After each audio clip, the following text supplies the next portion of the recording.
Good evening, everyone. Welcome to the How To of Creative Problem Solving digital event hosted by the Chartered Management Institute Northern Ireland Regional Board. My name is Rachel Fergie and I am the CMI Northern Ireland Regional Board Communications and Social Media Lead. I will shortly be handing over to Patricia Flanagan and Malcolm Beattie, who will be our guests for this session. I would like to remind you that if you have any questions or comments during the digital event, you can ask them using the live chat box on the right of your screen. We shall answer as many as we can during the Q&A at the end of the session. Today's session is being recorded and will be shared with you tomorrow for those who booked to attend. The event recording will also be available on the CMI website and CMI YouTube channel.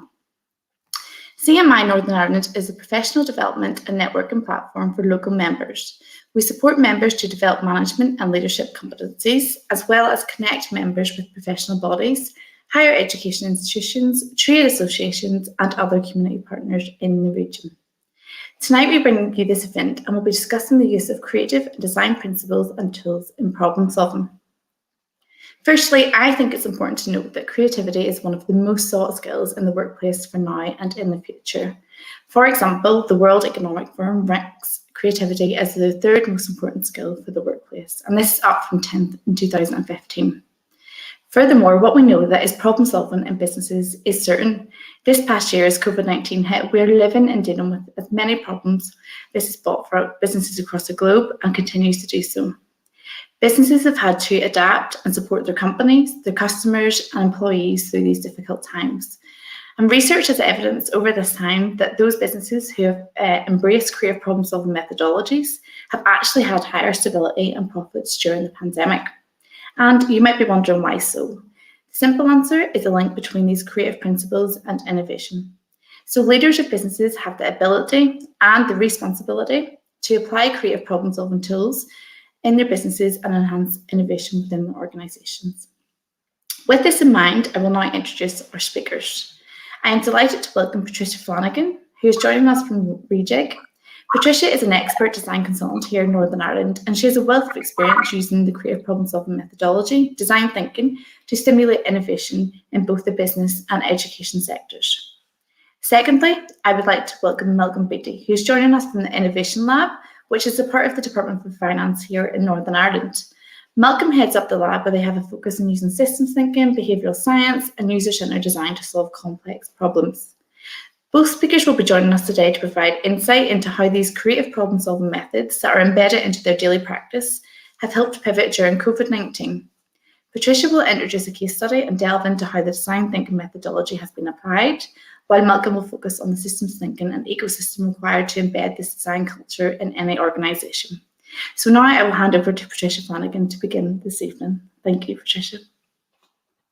Thank you. So I want this evening to explain to you, give you an overview of the design thinking and creative problem solving processes, explain a wee bit about the differences, and then give you a case study of an organisation that I worked with pre-COVID and how they used the process to pivot during COVID. On the first slide that I have available, my introduction to design thinking began in 2010 when I had the opportunity to visit the D School in Stanford. So that for me was a big introduction to the design thinking process. The design school in Stanford was set up by David Kelly from IDEO. IDEO is one of the leading design consultancy companies.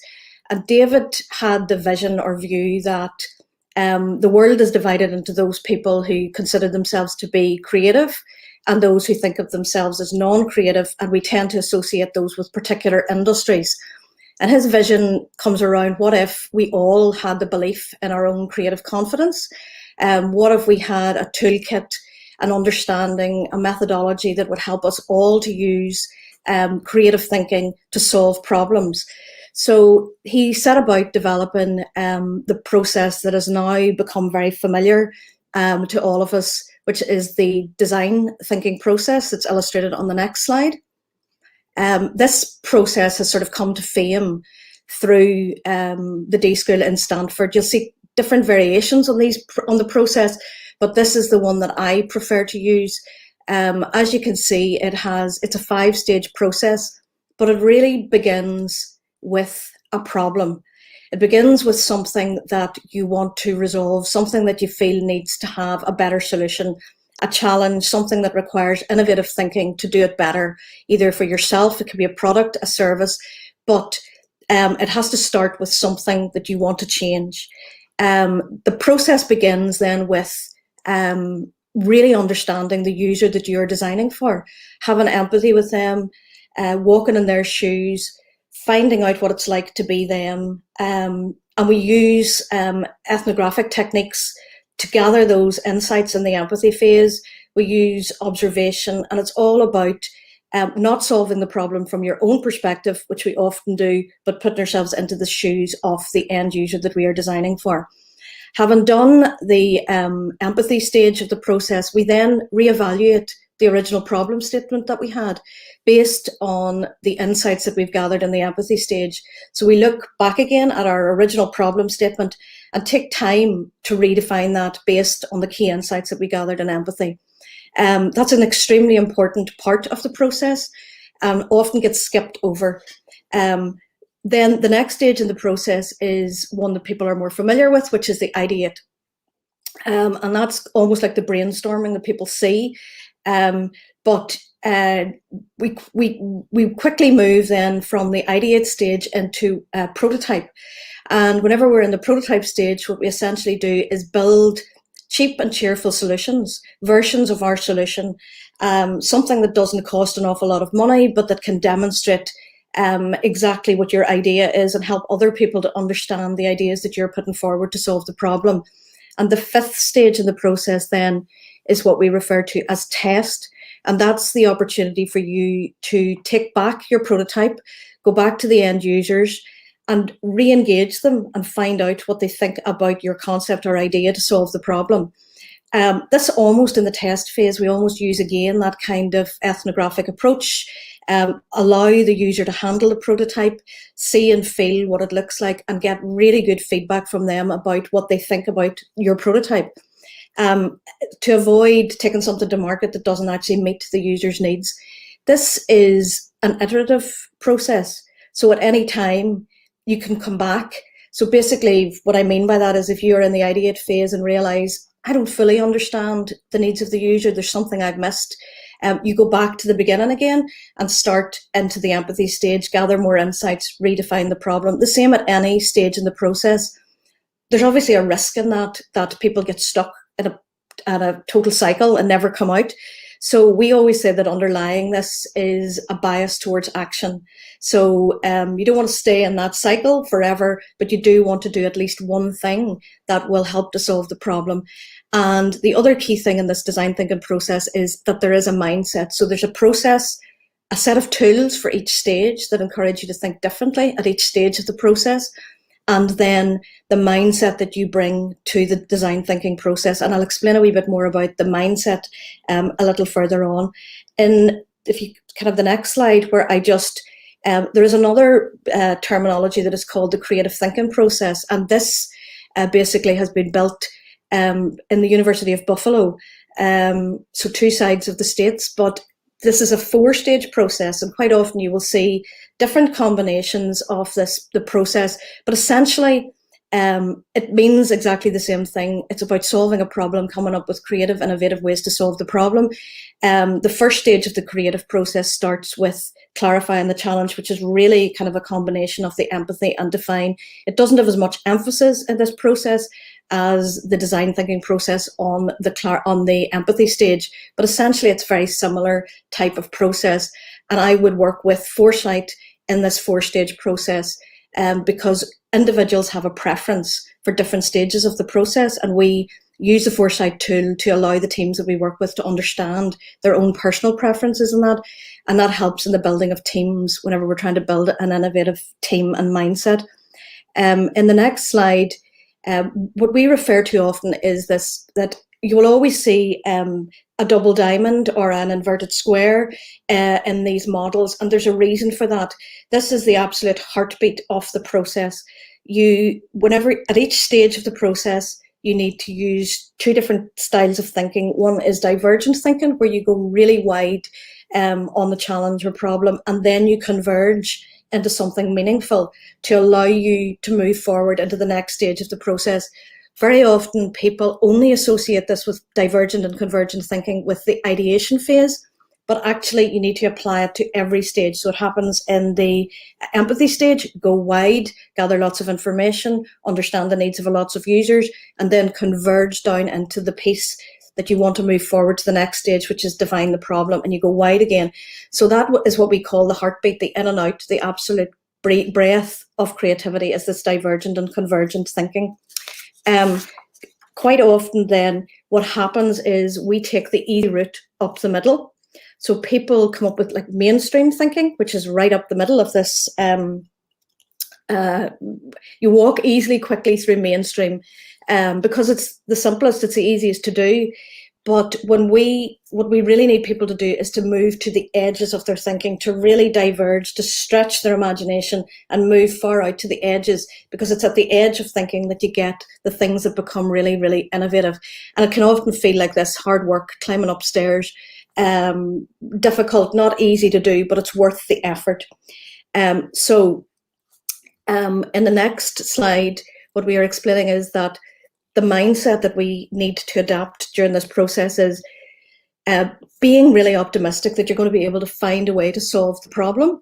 That you, instead of saying no to things, going, no, we're never going to be able to fix that. No, we tried that last year and it didn't work. No, we're never going to get the money to do this. You adopt a yes and attitude. That's the mindset that is required. And the other key thing is the willingness to be experimental, to try things, to learn through doing. There isn't really a manual on how to do this. You just have to try it, get it wrong.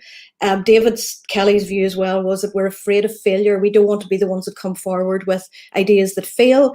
So the only way to get used to this is to just try it and have a go. We also really want people to adapt an observation mindset, to be willing to observe the world around you, to identify things that are not working correctly, to be really observant of end users, and then the ability to make what we call unusual connections, putting together things that maybe weren't necessarily connected before to create innovative solutions.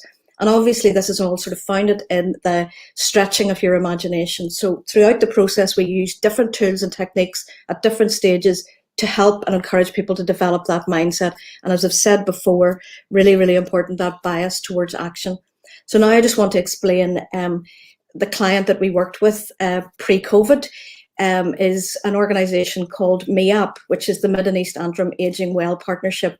And they deal with, their normal users are the elderly, and they work very, very closely with them. But just prior to COVID, they had participated with me in the Community Innovators programme through WorkWest. And that programme brought together 20 different organisations, teams of 3 or 4 from the community and voluntary sector, who were taken through the design thinking process, and they worked on a live problem that belonged to their organisation, and we taught them the process. So what I noted was that whenever COVID started, I was watching organisations and I saw that this was one of those who had really effectively kind of used the design process to deal with the absolute uncertainty that was created in COVID. So what they automatically did was they realised that the world became digital very, very quickly, but their clients had no familiarity with the world of digital. Things moved, banking moved online, all conversation moved to Zoom, and that created an even greater isolation in their end users. So they adopted the approach of carrying out very, very quickly real interviews with their clients, with their users, and asking them all about how did they feel during this, what were the challenges for them in this, with this new digital world, and trying to unearth their pains. And some of the funny things that happened were, they asked them, do you understand Zoom? And they'd get responses like, no, I don't do that dance thing. Do you have a tablet? Well, I have lots of tablets, but what's that going to do for me? So they realised that they had a group of people who were so fearful of technology. They were really afraid of scams. A lot of them had never been online, and they relied on maybe younger family members to come in and help them to get online. They could see no reason to hold conversations online, and yet that was just leading to further and further isolation for them. So the staff in MEAP gathered all of these insights and created storyboards of the insights that they had heard from their end users. And on the next slide, what happened then is they understood the challenge from the end user's perspective, and what they realized was it isn't just a problem about being digitally distant. They needed to build these people's confidence in using the equipment, otherwise their isolation was just going to increase. So they really allowed themselves to be imaginative about it, and used an ideation tool that we had used with them called Imagine Future, and started to think about what if we could just do it for them? What if we as the staff could just step in and help them to use their tablets? What they realised was they actually needed to give each person a tablet. They needed to give them access to the equipment. So they did that. And then their action was they prototyped an app that allowed them to be remote from the end user because of social distancing, but be able to access their app remotely and help them with all of the activities, getting them online, getting them logged in, helping them to use Zoom. So they created initially a kind of a paper version just of the app, tried it out with users, tested it, then revised it, and they were lucky enough to participate on a program here called Techies in Residence. And through Techies in Residence, they were able to develop a version of the app that they tried out with their end users with great success. And recently, they've just been awarded funding to further develop that app. So just on the next slide, when I've had conversation with them, it was to ask them, you went on a training course, what happened in COVID? How did you do this? And they basically said that they found it really natural to use the design thinking process. They just automatically went to it. They could see how they could use it to solve the problem. They were an organisation that are very focused on the needs of the end user anyhow. And they said that culturally inside the organisation, it was fine to try things, to prototype, to maybe get it wrong, and then go back and try again. They had set up in the office a permanent whiteboard area, and everybody basically kind of almost, although they'd had quite a short training, reverted back to the design thinking process, and they found it invaluable in helping them to meet the needs of and come up with the idea of that app during COVID that would directly meet the needs of their end users. I go back again then to to David Kelly from IDEO and the founder of the D School. This is all about really building people's belief in their own ability to be creative. We almost rule ourselves out of it and say, well, I'm not really creative if you can't draw, but it is a thinking process. So belief in your creative capacity lies at the very heart of innovation. And that, for me, is the key point in this, that if we can use tools and techniques, the design thinking process and creative problem solving processes to encourage people to really believe in their own creative capacity. From as early an age as possible, we can solve problems and we can deliver change and deliver innovation. So that's my final slide on this, and I would just now like to hand back to Rachel. Thank you.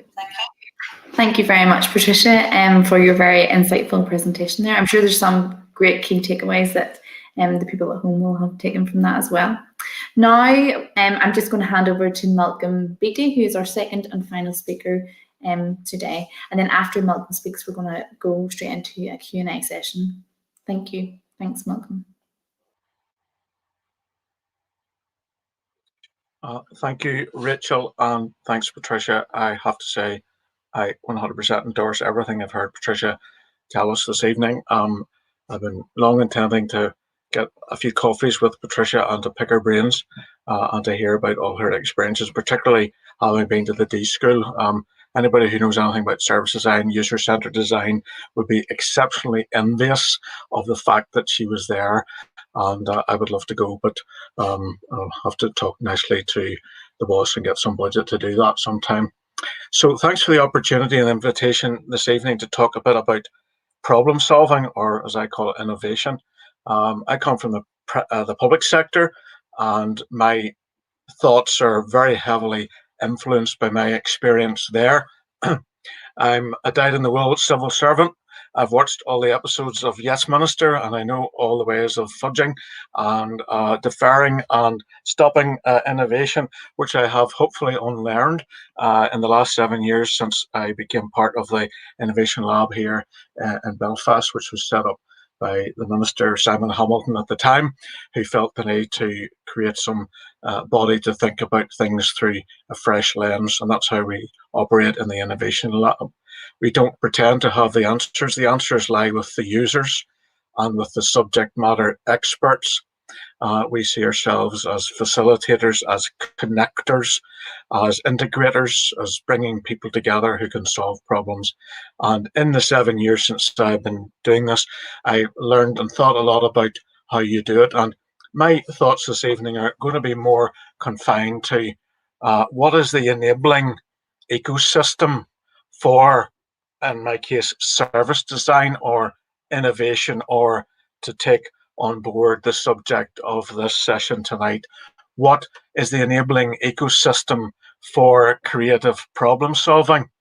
Because I want to say to you, I firmly believe that if you haven't got a good handle on the ecosystem within which you're currently operating and wanting to be a creative problem solver, you're going to have a lot of struggles to be successful unless you're at the very top of the tree and you're the boss.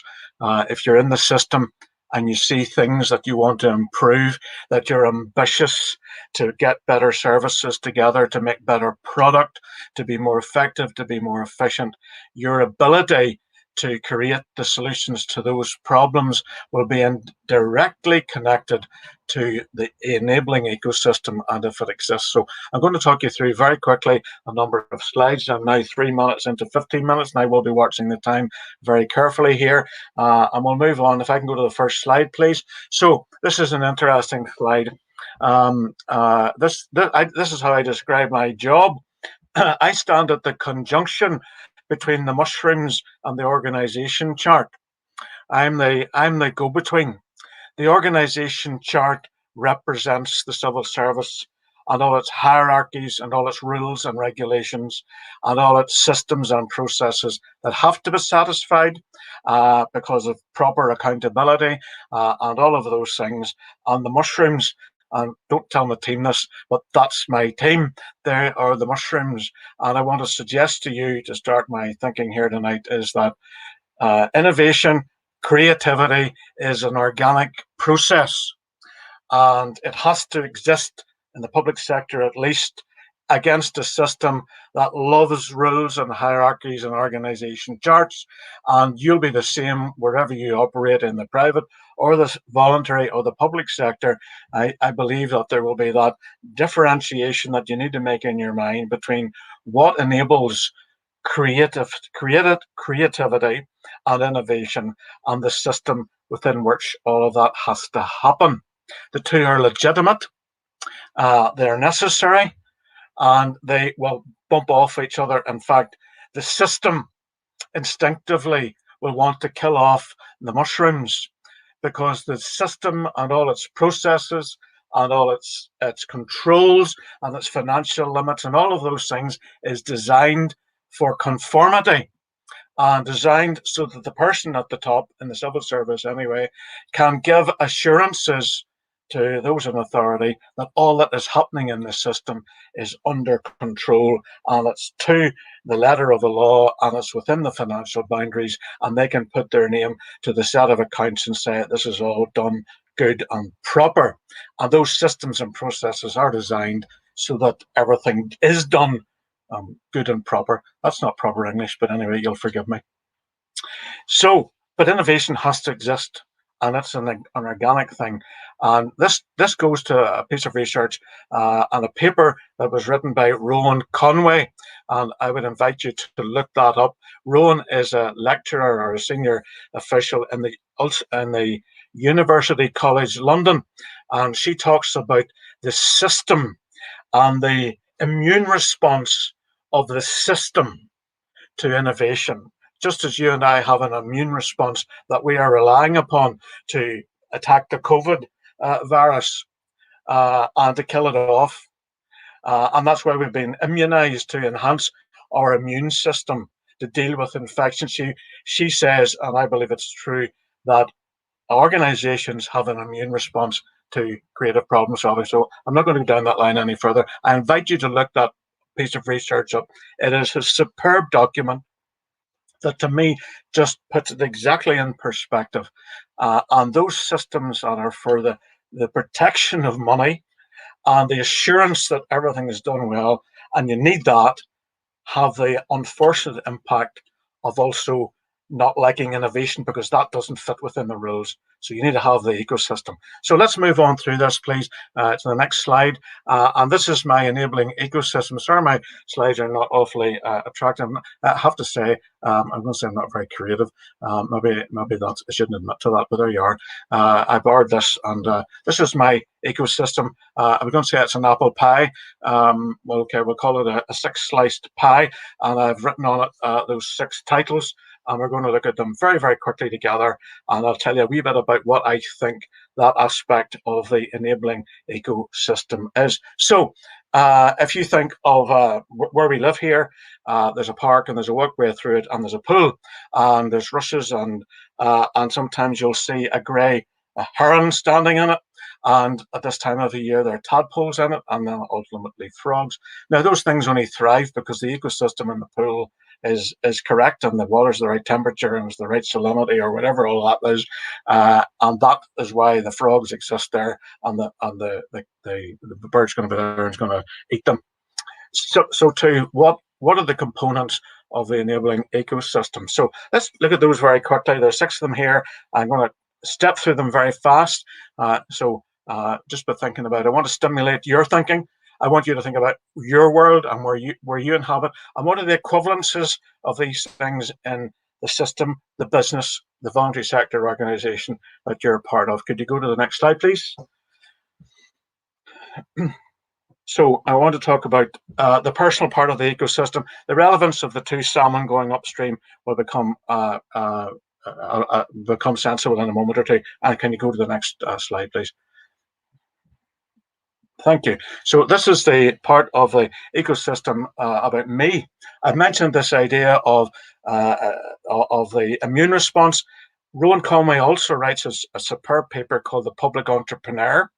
And she talks about the fact that in large bureaucracies there are individuals who are genuinely and legitimately working away to improve the system, to improve the product, and perhaps it's the same in the private sector and in the voluntary sector, that there are individuals engaged and they're ambitious to do a better job, to improve product, to improve quality, to improve profits, to get a better service. And that's a legitimate role. And are you a public entrepreneur, or in your world, are you one of the many entrepreneurs there doing your best in your patch to be creative and innovative? So what help are you going to need? Then I want to go around the circle to the left-hand side, and we're going to say one of the big things you need to be aware of in this world of creativity is your biases. That's a big subject. I'm not going to say anything more about that. There's a lot of information on that on the internet. If you look about the biases that interfere with how we look at a problem and how we will define it and how we will solve it, will be heavily influenced by our internal biases and by the biases of the group that we're working with. So that's something that you really need to understand. If you have a very traditional background and you've been sheltered and well educated, it's very hard for you or me to actually understand the real needs of people who have come up from a completely different background and so forth. So you need to be very self-aware to be an effective problem solver. And then in the yellow bubble, have I the staying power? That's back to the 2 salmon. If you want to be a successful entrepreneur, a successful problem solver, you're going to have to be able to stay the course, because remember, the system is predisposed to immunize innovation, and if you want to be successful, you're going to have the staying power. And then finally, the grey bubble. Patricia has elaborated on this to a great extent. Do they understand the problem? And can you go to the next slide and just deal with that very quickly? This is where we start, certainly in the Innovation Lab, and Patricia's already talked about it. Do I understand the problem? Very often in the public sector, I don't know about the private sector, a lot of emphasis and a lot of energy is spent on solving and addressing what are ultimately symptoms of the problem. And this lovely quote from Archbishop Desmond Tutu, and it's obviously in a social care or a setting. He's talking about the point. There comes a point, he says here, where we need to stop just pulling people out of the river. That's dealing with symptoms. Some of us need to go upstream and find out why they are falling in. Now, I just think that just crystallizes for me the vital importance, whether it's in a social setting or a business setting or wherever you are, that you are actually dealing and addressing the real problem and not putting tremendous energy into solving a symptom. And then a year later, nothing has changed because the real problem has never been addressed. We'll move on quickly to the next part of it. So that's about me as an individual. You need to think about that. There's more I could say. I want to come to this section now, which is when I'm talking to public servants. I was speaking a lot about the political environment, but I've wrapped up into this, the regulatory environment. And can you go to the next slide, please? I'm way behind time here, so I'm going to start to accelerate. So the regulatory environment, where you want to be an entrepreneur, where you're designed to be a creative problem solver, you need to understand the regulatory environment in which you're operating. And can you do what you have ambition to do? Do you understand the planning rules? Do you understand the length of time it's going to take? Because you've got to get certain permissions. And have you taken account of the fact that you maybe need to involve others in this, because it may not be simply something that you can solve within your part of the business, or within your business you may need to go beyond that. So there's something about understanding the political and the regulatory environment within which you want to be a successful problem solver. And I can go to the next one, please. So societal, this is an interesting one, particularly if you're in a public-facing business or you are in the public sector. There are a number of things to be aware of here. What are the perceptions of the problem? I quote here, and again, this is very much a public sector thing, and if you're in the voluntary or the private sector, you will probably find an equivalent to this. But the best way I have of describing this is, if you think of the current financial distress that there is in the health system, and the logic that says we've maybe too many acute hospitals. So by every measure, by every economic measure, by every assessment, by the opinions of medical experts, we don't need as many A&E departments, for example. I'm not saying that's a fact, by the way, but I'm just using that as an example. So you can have the most convincing, financially sustainable, evidence-based solution on the planet. But if you haven't understood the view that the local society or the public at large are going to take upon that, you are going to run into big difficulties, because it's going to have massive opposition as you go forward. And there are many, many examples of that we could cite. So whether it's a big ticket item or it's a smaller ticket item, you really need to understand the public perception and the public demand and the public willingness to accept what you're doing. If you can go to the next one, please. Now, this is the organizational one. And go ahead, please. Thank you. The next one. Yeah, so we come to the organizational one. And again, this is you in your business, in your organization. And the questions you need to ask yourself: if I want to be a creative problem solver, look at the right-hand side of my diagram here. How is innovation viewed? Is the business really interested, or is it going to be an uphill struggle for me?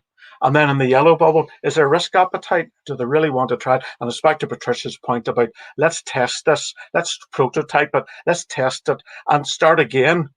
Would your business, your private sector body, your voluntary sector body, have they the appetite for that? Or they're very much risk averse? And am I a good fit as an individual in that organization? In other words, am I ambitious to be an entrepreneur, to problem solve, but I'm actually sitting in an organization that isn't the least bit interested, or they don't have the risk appetite for it. So those are the sort of things you need to be aware of if you want to be an effective innovator and problem solver. I think we're on the last one now, so I'll just rapidly move on, please, to financial. We'll skip over this one. This is probably more sensible, but it's probably more self-explanatory. You have the money to do it, and you need to find it, and so forth.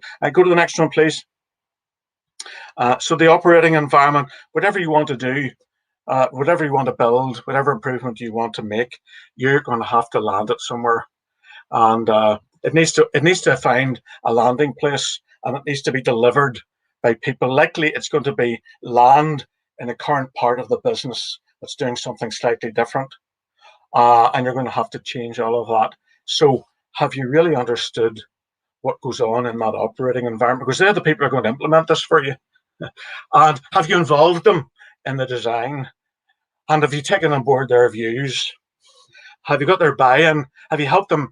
Have you allowed them to help you create this solution? Or are you going to have you completely excluded them from it? And therefore, when you come to land this, are you going to find that there are going to be some fifth columnists there and guerrilla warfare, and they're going to make your innovation, your problem solving, your solution just simply unworkable because you haven't involved them? And one final diagram after this. Go ahead, please. So I found this on Twitter. It's a nice little description of that. Basically, it says the bit above the water here is if you consult with the senior executives, the senior team in your business, public, private, or voluntary sector, they know about 4% of the problems. But if you go down to the bottom of the iceberg, there is the frontline employees who know exactly what all the issues are, and this really illustrates my point about in the ecosystem. If you want to be successful, you need to understand that part of it. So just final slide then, please. 3 minutes, 2 minutes over, so apologies for that. So this is where we were. We started with this depiction of the ecosystem as I see it, giving you some food for thought. Hopefully it stimulates your thought processes, and I'll finish there. Rachel, 2.5 minutes over, apologies. No, you're totally fine, Malcolm. Thank you both to Malcolm and Patricia for the wonderful presentations this evening. We're just going to move to a short Q&A session now.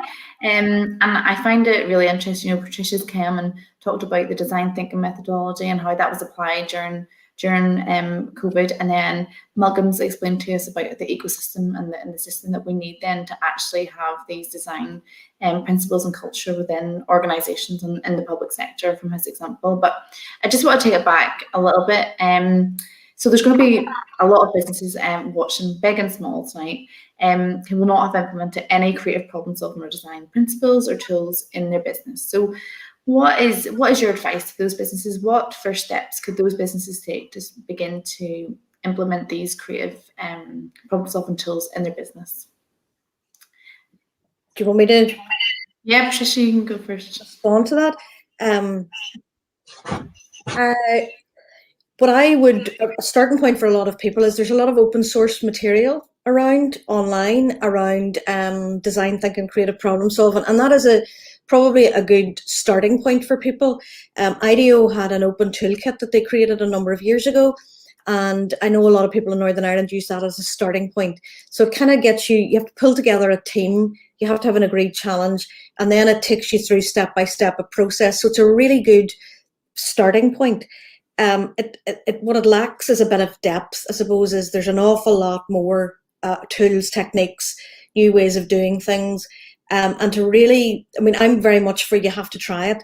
And I would agree with Malcolm that if the ecosystem is incorrect, it's not going to work. So maybe it's a really good way to start in an organization with finding out if there's anybody else in the organization that's like-minded, that wants to have a go at this, that would be willing to team up with you, that they would pick one small thing that isn't working in your organization and try the process with that and convince yourself that it can work. Whenever we've worked with larger organizations, I do say that it is really important to try to get somebody in to facilitate that process, because sometimes if it's the person in the organization's personally leading it, others in the organization see them as the one person who is entirely responsible for the innovation process. For this to work and get embedded in organizations, you need everybody to raise their belief in their own creative ability. Everybody has the capability of doing it. They just possibly haven't been taught how to do it yet. So that's what I think. It's like it needs to be not one person. It shouldn't be a single person's role in the organization. It needs to spread out and become part of the culture. Do you want to add, Malcolm? I would agree with all of that. I would just add to that in the Innovation Lab, when we are looking at projects, we have one very strong rule, is that we We don't offer and go and say we would like to do A, B, and C. We wait for the business to feel the need for they've identified a problem and they want to fix it. So yes, get the tools, but it's back to my point about having a problem that you want to deal with. So what is the problem, and then what are the enablings you need, and is that appetite there for that? Is there a real interest in solving the problem? So that's a long way around of saying I think you need to be looking at not only methodology, and Patricia's rightly pointed some of those out, but in addition to that, you need to make sure you're actually tackling a problem. One of the things that's impressed me, or not impressed me, but I always find quite interesting, it's maybe a voluntary sector thing, and I'm not criticizing the superb work of the voluntary sector, where we would be without them. Sorry, I'll withdraw all that. Sometimes you hear people, I've got this wonderful solution, and they're going around looking for a problem to solve it with. You need to have a problem and start from there. And I love the idea Patricia said, and I'll finish now. I love the idea about Patricia about finding people of like mind in your organization and collaborate and do it small and grow from there. Yeah. So.